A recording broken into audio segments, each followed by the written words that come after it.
ప్రజలో మన ప్రభు అయిన యేసుక్రీస్తు వారి నామమున అందరికీ వందనము తెలియజేస్తున్నాను. 2025 సంవత్సరం ఆగస్టు నెల 12వ తారీఖున తండ్రైన దేవుడు పరిశుద్ధ గ్రంథం నుండి ఈరోజు మన కొరకు వాగ్దానము పంపినారు.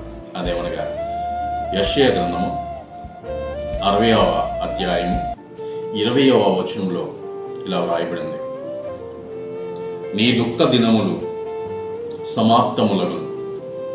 అవును, ఈ వాక్యం ముందు కాలంలో రాబోతున్న క్రొత్త ఆకాశం, క్రొత్త భూమిని సూచిస్తుంది. దానిలో దేవుడు ఆయన ప్రజలకు అనంతమైన వెలుగుగా ఉంటారు.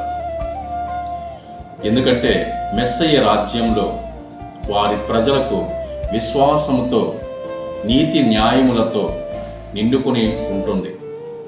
వారి జీవితంలో ఎప్పుడూ వెలుగే ఉంటుంది. ఎందుకంటే ఆయన మనకు నిత్యమైన వెలుగు. ఇంతటితో ఈ పరిశుద్ధమైన వాక్యము తండ్రైన దేవుడు దీవించునుగాక. ఆమేన్. Praise Lord. ప్రార్థన. భూమిని ఆకాశం నుంచి నిలిచిన సర్వశక్తి గల తండ్రైన దేవ మీకే వందనములు. గడిచిన దినం నుండి మరొక నూతన దినంలో మాకు ఇచ్చినందుకు మీకు స్తోత్రములు.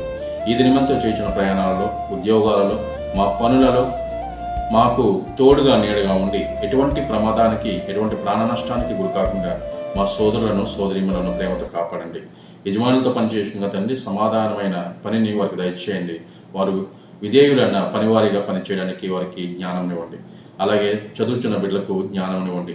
ఆఫీసులో వర్కులు చేసిన వారికి, వ్యవసాయం చేస్తున్న బిడ్డలకు అందరికీ ఆయురారోగ్యం ఇస్తారని, ఎవరైతే అనారోగ్యంతో బాధపడుతున్నారో వారి అనారోగ్యమును యేసు నామమును తొలగించి సంపూర్ణమైన స్వస్థతను వారికి దయచేస్తారని, వారి కుటుంబాలను ఆశీర్వదిస్తారని, వారి పాడి పంటలను, వారి ఆస్తిపాస్తులను అభివృద్ధి పరుచుతారని త్వరలో రానయ్యున్న మా ప్రభు అయిన యేసుక్రీస్తు వారి నామమున బ్రతిమాలు వేడుకుంటున్నాం తండ్రి.